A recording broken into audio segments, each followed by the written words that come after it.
সময় নষ্ট করা আমাদের কাজ নয়, কিন্তু যারা আমাদের এই কাজ করতে বাধ্য করে তাদের জন্য আমাদের এখানে আসতে হয়।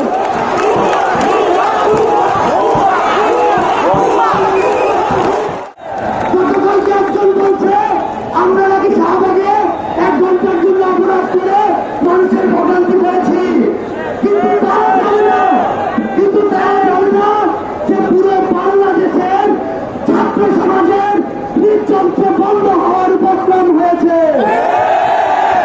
বাংলাদেশের ছাত্র সমাজ এই অবস্থা যদি যায় তাহলে পুরো বাংলাদেশ ভোগান্তিত করবে।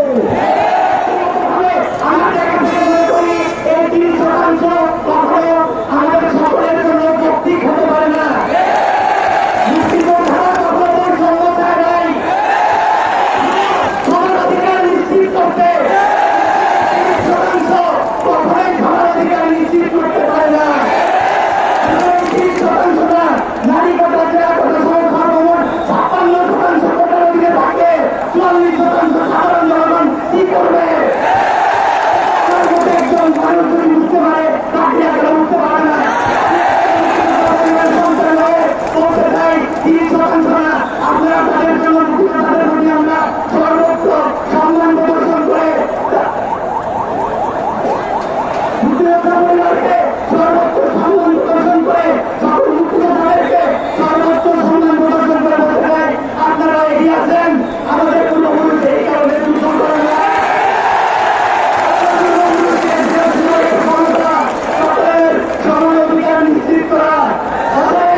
আমাদের ছাত্র সমাজের কোনো অভাব কিছু নাই।